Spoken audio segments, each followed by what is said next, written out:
يلا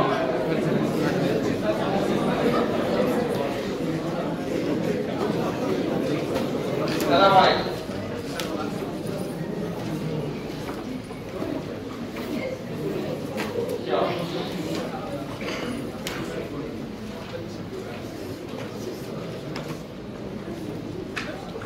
طيب وصلنا هون على الكولاجين. هلا اجين اللي رح نعمله انه نربط البرايمري ستراكشر تبع البروتين مع الفانكشن تبع البروتين. بمعنى رح نشوف انه والله في عندي لايسين كثير، عندي لايسين، وانتم المفروض تكونوا عارفين ايش هم هدول الامينو اسيد، ايش هو الستراكشر تبعهم، ونربط ايه الاهميه انه يكون عندي جلايسين مع الفانكشن تبع البروتين. اوكي؟ حكينا اول شيء عن الكولاجين، قلنا انه اتس ا جروب اوف بروتينز، هم فاميلي اوف بروتينز، فلما نحكي فاميلي بنحكي معناته في اشياء مشاركه يعني متماثله بيناتهم، same structure, same amino acid sequence, etc. فبنحكي انه هذول فاميلي. And we call them type 1 collagen, type 2 collagen, type 3 collagen, and so on.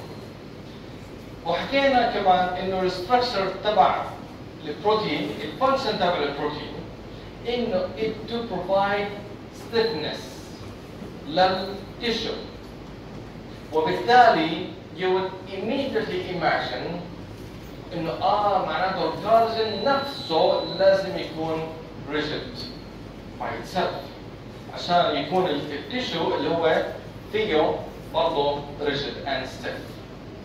طب نشوف الامينو اسيد سيكونس او نشوف الستراكشر تبع الكولاجين. هون ده mature structure of collagen انه هو بنحكي left handed triple stranded helical. ماشي؟ triple stranded معناته انه it's made of 3 strands. بنسميهم تسميات مختلفة على حسب الجينات. فنقول انه هذه الستراند الفا 1، هذه الستراند الفا 2، هذه الستراند الفا 3 and so on. اوكي؟ لكن كلهم كولاجين ستراند. لكن لساتهم مش فانكشنال. لازم يكون عشان يكون فانكشنال لازم يكون تربل ستراند. اوكي؟ هاي شغله. الشغله الثانيه انه هذول انه البروتين ستراكشر انه هو هيليكال، بمعنى انه it has a helical structure. ودرستوا ايش يعني helical structure. واحد من انواع الهيليكال structures هو الالفا هيليكس اللي درستوه قبل بالسكندري structures، لكن عندي انواع ثانيه من الهيليكال structures لها اسماء ثانيه. So the 3 strands are helical، بمعنى انه الثلاثه جايين مربوطين حوالين بعض زي الحبل. عندك حبل غسيل، اطلع عليه دق فيه راح تشوف انه هو عباره عن خيوط ملفوفه حوالين بعض، او الحبل السميك اللي بيستخدموه مثلا بالبحاره اللي بيستخدموه على القوارب، حبل سميك لكن هو عباره عن خيوط ثن وملفوفه حوالين بعض. Same thing with the collagen structure. Same thing. Okay. And it's left-handed. مش حنركز كثير على الليفت هاندد، يعني ما راح اجيب لكم بروتين واقول لك هذا رايت هاندد ولا ليفت هاندد، لكن ليفت هاندد لانه if you look at the protein راح تشوف انه كل ستراند رايحه ناحيه الليفت. اوكي؟ فلما يلف تعال هيك برضه رايح ناحيه الليفت. اوكي؟ فبحكي لك انه هو ليفت هاندد. فthe 3 strands are they wind around each other in a helical structure. حكينا انه البيسك يونت هو انه 3 ستراندز واسمهم البيسك يونت اسمه تروبو كولاجين. فلما احكي لك تروبو كولاجين فبتعرف انه هذا معناته it's made of 3 strands. وهذول 3 strands they are helical. اوكي؟ لكن ستراند واحده لا، هذا مش mature، هذا مش functional by itself. كويس؟ اوكي. Compared للالفا هيليكس it is extended. الهيليكس is extended. يعني الالفا هيليكس مثلا بتشوفوه انه هو جاي هيك، لكن الكولاجين هو هيليكال، لكن ما بين البيتش ما بين بوينت والبوينت اللي على طول تحتيها في ديستنس كبيره بالمقارنه مع الالفا هيلكس. اوكي؟ عرفتوا ايش يعني بيتش صح؟ ولا لا؟ بيتش من نقطه لنقطه اللي تحتيها على طول. طيب راح نشوف انه let's zoom into the protein. اذا احنا عرفنا ايش هو التيرشري ستراكشر تبع البروتين، انه هو اوفرول هيليكال، وعرفنا انه كيف الثلاثه مربوطين مع بعض، فهذا الكوترنري ستراكشر، وعرفنا كل واحد منهم انه جاي مثلا هذا الكونفورميشن تبعه in 3 dimensions، وعرفنا انه هو عباره عن هيليكال ستراكشر، وهذا هو السكندري ستراكشر. That's the repeated sequence, the repeated secondary structure. طب نطلع let's zoom in ونشوف البرايمري ستراكشر. هون بدنا نشغل مخنا ونربط ما بين الامينو اسيد اللي هو الكومبوننت اوف ذا كولاجين مع الفانكشن تبعه. طلع انه 33% of all amino acids موجوده بالكولاجين هو عباره عن جلايسين. اوكي؟ ايش اهميه الجلايسين؟ الكاركترستيك تبعت الجلايسين ايش؟ فلكسبل هو ما له فلكسبيليتي يعني. It's say chiral وهو حكى لي انه small. Yes, it's a very small amino acid.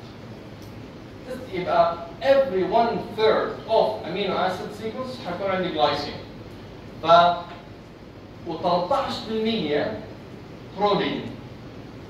شو أهمية البروتين؟ rigid. It makes sense. أنا بدي rigid amino acid علشان المولكيول البروتين itself is rigid. It has to be a rigid protein. It has to be a stiff protein. و9% هيدروكسي برولين. حكينا عنه هيدروكسيلايسين وفيه كمان شوية هيدروكسيلايسين. اوكي؟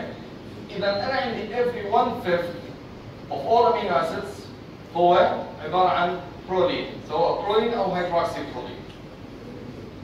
فواحد بيجي بيحكي لي لحظة شوي. انت لما حكيت على السكندري ستراكشرز او الدكتور اللي حكيت لنا على السكندري ستراكشرز حكينا انه الجلايسين ما بيكون بالهيليكال ستراكشرز او بالالفا هيليسيس، والبرولين بيكسر الالفا هيليسيس. صح؟ صح. فتقول لي انت بتناقض نفسك. لا، ما بناقض نفسك.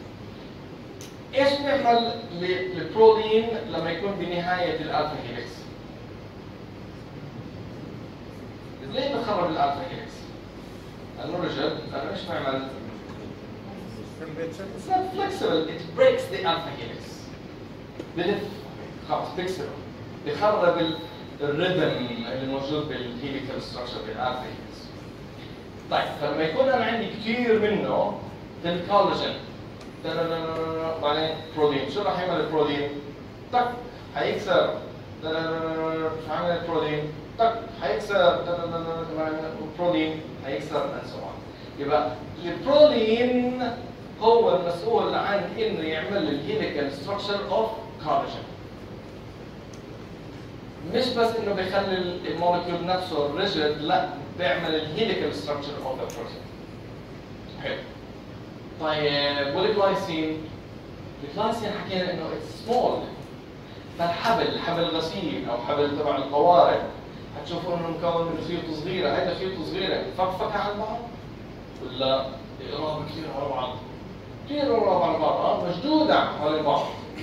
بالضبط. هون شغل الجلايسين انه it allows the 3 strands to be packed, to be compact. يكونوا هيك لازقين على بعض. ليش؟ لانه ما فيهوش ار جروب. It's just a hydrogen. اوكي؟ فاذا طلعنا احنا اكشلي على الكولاجين من فوق، ما هو عامل هيليكال زي الاسطوانه، نطلع عليها من فوق راح نشوف انه الجلايسين هو اللي موجود جنب بعض، فبيخلي الستراندز الثلاثه كثير قراب على بعض، لانه وقتها ما عندي شيء اسمه ستيريك هندرنس يعني كلاش. ستيريك بالستراكشر، كلاش بالستراكشر، ما عندي ستيريك هندرنس، ما عندي الريبولشن اللي هو ناتج عن الار جروبس. فهون اهميه الجلايسين. It packs the strands tightly. With the protein, it creates the kings. It stabilizes the helical conformation of the protein. فهمنا هذا ايش؟ ليه عندي انا جلايسين وليش عندي هيدروكسي بروتين بالكاوش؟ حلو؟ الهيدروكسيلايسين is a lysine لكنه modified by attachment of a hydroxyl group. أهميته إيش؟ attachment of sugars. فعشان هيك الكولاجين is a glycoprotein. ماشي؟ So it's a glycoprotein. وفيه شوية لايسين. شو أهمية اللايسين عندي هون؟ أهمية اللايسين إنه بيعمل لي cross linking. يبقى الهيدروكسيلايسين attachment of sugars. اللايسين بيعمل cross linking. كيف؟ في عندي انزيم بحول الامينو جروب اللي هي موجوده بالار جروب لالدهايد جروب، لايسين اوكسيديز اسمه، فبيعمل اوكسيديشن لللايسين، بحول الامينو جروب لالدهايد جروب. فلما يكون عندي ستراند فيها، فهذا اللايسين اللي فيه الالدهايد جروب بنسميه اول لايسين، ALL لايسين. اوكي؟ فلما يكون عندي انا aldehyde جروب مع aldehyde جروب اول لايسين مع اول لايسين، هذه رياكتيف وهي رياكتيف حتى مو رياكتيف عن الميكروسيل جروب، ايش رح يصير بيناتهم؟ طق حيشبكوا على بعض covalent bonds. يبقى the three strands not only that they are packed as the result of having glycine as a residue، لا مش بس هيك، احنا ربطناهم مع بعض، لزقناهم على بعض strongly by covalent linkage بين all lysines. وممكن اللينكج تكون ما بين all lysine مع lysine. إذا إما all lysine مع all lysine أو all lysine مع lysine. أوكي؟ هيك صار الحبل أقوى كمان، صعب إنه يفرد. كويس؟ حلو. فراح نشوف إنه هذا تروبوكولاجين وهي تروبوكولاجين وهي تروبوكولاجين، راح يكون عندي أنا الكروس لينكينج within the tropocollagen itself او بين التروبوكولاجين مع التروبوكولاجين، فعندي انترا موليكولر او انتر موليكولر. انترا يعني داخلي، انتر يعني خارجي، عشان هيك انترناشونال وانترا ناشونال. كويس؟ اوكي. فالكروس لينكينج بخليه سترونجر. كويس. هلا فلما يكون الكروس لينكينج انهبيتد راح تكون التيشوز ويك. صح في كولاجين، صح بيعطي شويه سبورت لكنها ويك. سو البلاد فيسلز حكينا انه الكولاجين هذا موجود كثير اماكن، موجود في البونز، موجود في البلاد فيسلز، واميزنجلي البونز ار ريلي سترونج والبلاد فيسلز they have to be very flexible، لكن مش لدرجه انه لما يصير في pumping للبلاد انه البلاد فيسل يصير لها stretching وتنمزق. اوكي؟ لكن لما يصير انا عندي الكولاجين when it's weak, when the cross linking is inhibited، راح يصير في pumping للبلاد والبلاد فيسل كان rupture، لانه ما في شيء يعطيها support اللي هو الكولاجين. هلا معلومه حلوه، مش بقول لك دائما بدك تاكل لحمه كل لحمه عجل او لحمه خروف صغير، صح؟ مش خروف كبير، ليه؟ لأنه العجل لحمته طرية وهذا لحمته قاسية. ليش؟ Because of collagen. لأنه the cross linking increases with age. Amazing. فعشان هيك بتكون اللحمة يعني طرية ورق. اللي بحب يطلع لحام هي معلومة حلوة. هلا فعندنا cross linking and its layers of cross linking. يعني بنبدا بالتروبوكولاجين، في عندي انتراموليكولار كروس لينكينج. تروبوكولاجين مع تروبوكولاجين مع تروبوكولاجين صار في شيء اسمه مايكرو فايبرلز. مايكرو فايبرل مع مايكرو فايبرل صار في كروس لينكينج، صار شيء اسمه فايبرل. اوكي؟ بعدين الفايبرلز مع الفايبرلز راح يعملوا لي كولاجين فايبرز. الكولاجين فايبرز هذه we can observe it under the light microscope. هدول ممكن نشوفهم under the light, under the electron microscope. فعندي أنا layers إذا ما بين هذه الكولاجين structures. طيب حكيت لكم انه في عندي كمان هيدروكسي برولين. طب شو اهميه الهيدروكسي برولين؟ It's another layer of strengthening the structure of collagen. لما يكون عندي هيدروكسي برولين وهيدروكسي برولين جنب بعض، شو حيصير بيناتهم؟ يصير بيناتهم هيدروجين بوندز. اذا انا عندي كروس لينكينج، covalent كروس لينكينج، لكن كمان عندي هيدروكسي برولينز اللي يعملوا لي الهيدروجين بوندز. اوكي، فعندي different types of interactions. والجلايسين بيعمل لي الباكينج and so on. أهمية الهيدروكسي برولين بتبين لما يكون في خلل بالانزيم اللي بيعمل لي الهيدروكسي برولين، اللي بيحول البرولين لهيدروكسي برولين. لما يكون الكولاجين نورمال it can be denatured at very high temperature، فهذا الديناتوريشن تبع البروتين. فبنطلع على احنا دائما حكايه ال 50% هذا كثير مهم. فبنطلع انه ايش درجه الحراره اللي 50% من الكولاجين مولكيول از denatured. روح هيك انزل هيك تقريبا 50. والله مين درجه حرارته بتوصل ل 50؟ ولا هذا قوة خلاص. لكن لما يكون عندي انا abnormal hydroxylation of proline, the protein, the collagen is denatured at very low temperature. فهون هي هذا بتبرز أهمية الهيدروكسي برولين. اوكي؟ فعشان هيك إنه الهيدروكسylation of proline is catalyzed by an enzyme, and this enzyme needs vitamin C. فبنرجع لهي المعلومة اللي حكيت لكم عنها قبل هيك. فيتامين سي لما يكون البحار مثلا مش عمال واحد مش عمال ياخذ enough فيتامين سي، شو راح يصير فيه؟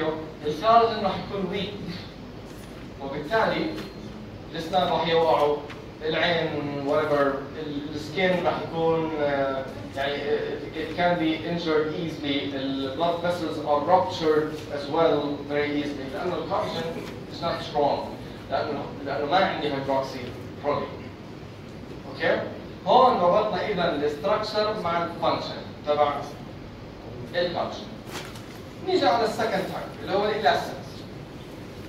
الالاستين الفانكشن تبعه غير عن الفانكشن تبع الكولاجين. الفانكشن تبع الالاستين انه to provide flexibility to the tissue. فلما تشوف ولد صغير مكلبص هيك، خدوده حلوه، تمسك الخدود بتنطهم صح؟ ليش الخد ما بيطلع بايدك؟ في كولاجين. طب ليش الخد بتقدر تنطه؟ في الاستين. فالالاستين بيعطي فلكسبيليتي للسكين او للتيشو، في حين انه الكولاجين بيعطي سترينث للتيشو. نفس الشيء بالبلد فيسلز فيها كولاجين وفيها elastin. Elastin allows the blood vessels to stretch. والcollagen it prevents the blood vessels from rupturing, stretching too much.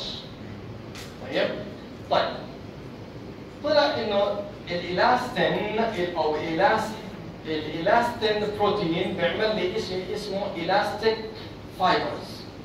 وهيك شكل الالاستيك فايبرز. الخد اجين مطه فلت، ايش راح يصير فيه؟ راح يرجع للستركشر تبعه مره ثانيه، راح يرجع ينكمش مره ثانيه. اوكي. So you stretch it and the fibers, the proteins are stretched. سيبهم بيرجعوا مره ثانيه بينكمشوا على بعض. رايكم ايش نوع الانتراكشن that allows the protein to be compact like this, or the network to be like this, to be stretched and to go back to the original structure. ايش non covalent interaction المهمة عندها؟ hydrophobic interactions. حكينا electrostatic interactions هي مهمة. تتذكروا لما حكينا عن البروتوجلايكنز او الجلايكوز امينوجلايكنز اللي موجودة زي التندنز وغيره بالكارتلج، حكينا انه لما تيجي تنط وقوم ايش بيصير فيها؟ It gets compressed. بعدين when you relax they go back to their own structure. ليش؟ لأنه في عندي أنا electrostatic repulsion بين النيجاتيف charges. هون عندي لا العكس، هو هذا البروتين هيك compact it can be stretched فلت بيجي مرة ثانية it gets compact again. Yes عندي أنا hydrophobic interactions بهذا البروتين so يعني نربط الأشياء إحنا على بعضهم. فطلع إنه إذا طلعنا إحنا على أي تيشو راح نشوف إنه it's made of thick collagen fibers زائد thin elastic fibers. هذا بيعطي strength وهذا بيعطي flexibility. نيجي على primary structure. طلع إنه it's really a hydrophobic protein. It has it's rich in protein and glycine. حلو كثير معناته إنه بيخلي الجلايسين بيخلي البروتينز هيك قرابة كثير على بعض بدون repulsion. It contains hydroxyprotein. حلو في عندي شوية hydrogen bonds. It does not contain hydroxylysine. معناته إنه البروتين is what؟ ما في hydroxylysine. ما في cross linking؟ No. ما في ايش؟ ايش؟ والله بسرعة. عليك. Attachment of sugar. Sugar, no attachment of sugar. معناته the protein is not a glycoprotein. فمن الأشياء اللي أنا ممكن أسأل عنها إنه what is the common feature of collagens, elastins and keratins. الثلاثة اللي رح نحكي عنهم اليوم إن شاء الله. بدك تعرف هذا ايش الفيتشرز تبعته وهذا ايش الكاركترستكس تبعته وهذا ايش كمان عشان نعرف الفروقات بيناتهم. الثلاثه structural proteins. So اللي the primary component برضه اسمه tropoelastin اللي فيه لايسين واللايسين is modified creating cross links بيناتهم. فعشان هيك النتورك is connected. You can stretch it بس ما بتقدر تمزعه عشان في covalent interactions. إذا سبته راح يرجع ينكمش مرة ثانية عشان في hydrophobic interactions. إذا طلعنا على البرايمري ستراكشر حكينا عن البرايمري ستراكشر اللي هو إيش؟ أوكي. حكينا إنه فيه جلايسين وفيه بروتين. Actually إذا طلعنا عليه راح نشوف إنه it has two segments. عندك hydrophobic segments يعني عندك stretch of amino acids اللي هي hydrophobic. وعندك another stretch that contains alanine and lysine. الالانين واللايسين مهمين عشان يعملوا لي كروس لينك، والهيدروفوبيك عشان يخلي البروتين يكمش هيك على بعض. جميل. نفس الشيء هذا اللي حكيت عنه قبل هيك اللي هو الاول لايسين اللي حكيت عنه بالكولاجين. هلا هدول بكونوا موجودين بالسيل ستراكشرز اسمهم ديزموزين. الديزموزين هي الريجن اللي بصير فيه انتراكشن بين السيل مع الماتريكس اللي هي الريجنز الموجوده عندنا هون ما بين السيل مع الماتريكس. هدول هم الديزموزينز ففيهم الستراكشر هذا حكينا الالاستيكس. اوكي. منيح. اي سؤال؟ يس.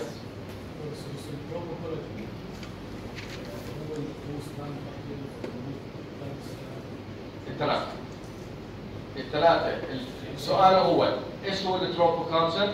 التروبوكارجين هو المولكيول that is composed of the three strands that intertwine around each other. Okay? هذا الستراند الواحدة التشين الواحدة بنسميها a collagen chain اللي هي نوعها الفا 1. لا في عندك مش قلت لك انا السؤال هو هي نفسها بتتكرر بيعتمد على نوع الكولاجين. فالتايب 1 كولاجين مكون من 3 الفا 1 ستراندز مربوطين حوالين بعض. التايب 2 كولاجين مكون من خلينا مش عارف ايش هو الكومبوننت كومبوزيشن تبعهم من الفا 1 والفا 2 والفا 3. نطلع على التايب 20 كولاجين مكون من 3 ستراندز لكنهم انواع مختلفه ممكن. اوكي؟ هاي مش ضروري تعرفها. نيجي على الكيراتينز هلا. الكيراتينز برضه structural proteins وهدول اللي بيعملوا لي الشيء اللي اسمه intermediate filaments. So they are intermediate filaments proteins. بالسيل ستراكشر حكينا انه في 3 انواع من السيتوسكيلتون او من الهيكل تبع الخلية من فيلامنتس. واحدة منهم هم الاكتين فيلامنتس، درسوها بالبيولوجي اكيد. الاكتين وفي عندي نوع ثاني هو التوبيولين او المايكروتوبيولز، صح؟ والثالث هو الانترميديت فيلامنتس. هاي الانترميديت فيلامنتس مكونه من كيراتينز، والكيراتينز نوعين، عندي الفا كيراتين وعندي بيتا كيراتين. حنركز احنا هون على الالفا كيراتين. هذا الالفا كيراتين هو الميجر كومبوننت اوف هير اند فينجر نيلز. amazing. It's the hair with fingernails. Fingernails are solid والhair مش تبعي تبعكم thin، صح؟ حلو مسبسب هيك. طب كيف أنا ممكن يكون عندي نفس البروتين لكن هون solid وهون flexible and thin؟ لأنه في سيستين بالبروتين، والسيستينز لما يكونوا مع بعض شو بصير بيناتهم؟ disulfide bonds، disulfide linkage، فبيخلي البروتين يعني solid. The more cysteine you have, the more solid it is. Or the cross-linking. فبالفينجرنيلز في كثير cysteine. فنطلع على الستركشر تبع الكولاجين، نفس الشيء. أنا عندي a single protein alpha keratin chain، اثنين بيجوا على بعض بيعملوا لي دايمر. بعدين اثنين من هذول الدايمرز بيجوا على بعض بيعملوا لي بروتوفايبرلز. بعدين البروتوفايبرلز 8 منهم بيجوا على بعض بيعملوا لي المايكروفايبرلز. درجات من الكومبلكسيتي. نيجي على المايكروفايبرلز، hundreds of microfibers بيعملوا لي الماكروفايبرلز. وبعدين الماكروفايبرلز بيعملوا لي لما يتجمعوا على بعض بيعملوا لي الهير، الشعرة الوحدة. So really amazing. You look at just a single hair راح يكون مكون من hundreds of these macrofibrils. هذول مكونين من المايكروفايبرز، هذول مكونين من البروتوفايبرز، هذول مكونين من دايمر، اثنين من الدايمرز، والدايمرز هم عبارة عن chains مرفوعين حوالين بعض. اوكي؟ سو الستركشر هو تقريبا similar للستركشر تبع الكولاجين والستركشر تبع الالاستيك. ماشي. فهذه الكومبلكسيتي اوف ذا ستراكشر. طيب الكيراتين fingernails، that's how it looks like in reality under the electron microscope. If you look at it closely راح تشوف انه في cross linking بين الchains، بين الدايمرز وبين المايكروفايبرز as well. هذا الكروس linking اللي هو فيها disulfide bonds هو اللي بيعمل لي النيل solid. ماشي؟ هحكي عن هذا وهذا اخر شيء. I love this picture. اللي هي انه it shows you that women are willing to do anything to look beautiful. والايام هذه حتى المن، الشباب ما شاء الله عليهم. طيب نيجي على الهير. أي كان تروحوا في حال سبيلكم. هلا الهير مكون من حكينا الكيراتينز، صح؟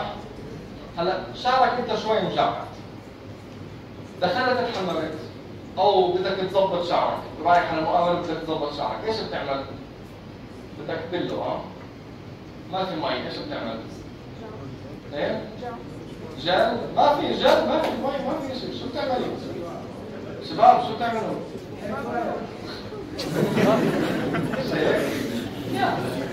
أهمية بيسكلي مي، بدنا مي.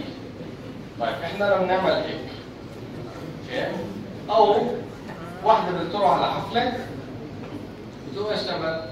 بتغسل شعرها، بتنشفه هيك شوي، بتخليه شوي مبلول وبعدين بتسشويه، صح؟ وبتلفها حوالين اللفافات.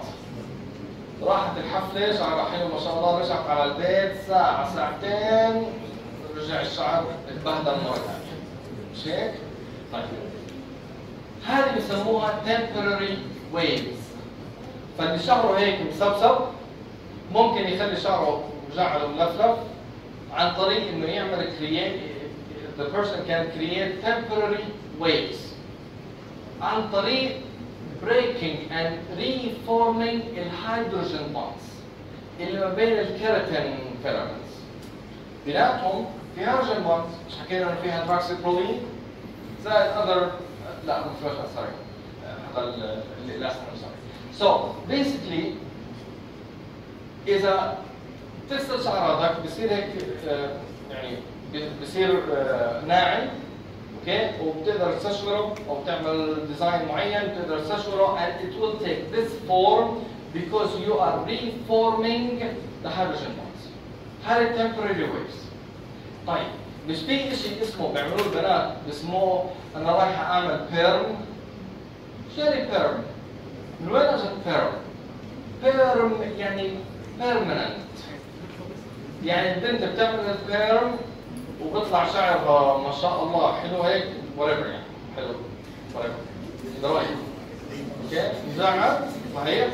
وبعدين بعد شهر تطلع عليها راح تشوف انه تحت هون مزعر ومن فوق ستريت. لانه طلع الشعر الجديد. الشعر القديم ايش عملت فيه؟ عملت reformation of the disulfide bonds اللي ما بين الكيراتينز. فعشان هيك صار permanent لانه covalent bonds احنا ما بنحكي على هيدروجين bonds، احنا بنحكي على شيء permanent اللي هو الدايسولفايد bonds. So what they do بالصالونات او وحده شعرها مجعد بدها تخليه straight. They can do the same بس incomplete process. فايش اللي بيعملوا؟ what they do بالصالونات انه بحطوا a reducing agent. الريدوسينج ايجنت بيعمل كليفج للدايسولفايد بونز. فكل الكيراتينز او كل الشعر كل الكيراتينز بيناتهم ما في كروس لينكينج. فالشعر صار سايب هيك. وممكن وقتها يوقفوا العمليه هون او يعملوا شغله يوقفوا الريدوسينج الافكت تبع الريدوسينج ايجنت والشعر يضل ستريت. فشوف مثلا مالكوم اكس قبل هيك مالكوم اكس ما شفتوه؟ بليز واتش. It's an old movie. بالنسبه لكم في التسعينات لكن اتس ان اميزنج موفي. بيحكي عن واحد اسمه مالكوم اكس مشهور كثير بامريكا. بدي باول الفيلم تشوفوا كيف انه هو كان لانه اسود هو اسود بالعشرينات 1920 كانت الديسكريميشن كثير منتشره بامريكا at that time. فهو وصاحبه رايحين يحطوا ريدوسينج ايجنت عشان يخلوا شعرهم مش مجعد. لا يخلوه ستريت زي البيض لانه عقدة النقص عند المهزوم الشخص المنهزم بده يبين زي الرجل القوي. فايش بيعمل؟ بدهم يخلوا شعرهم ستريت. فحطوا الريدوسينج ايجنت هذا اللي بعد فتره بده يحرق وبعدين لازم ينزلوا تحت راسهم تحت المي مقطوعه او something whatever. بس watch the movie please. what they do انه they break the disulfide linkages اللي بين الكيراتين molecules وبعدين بلفوا الشعر بلفافات and they allow for the reformation of the disulfide bonds. ولما يشيل اللفافات ايش بصير؟ خلص صار permanent لانه صار يعني reformation of the disulfide bonds. ماشي؟ طب اقرأوا هذه. هون ربطنا احنا البايوكيمستري مع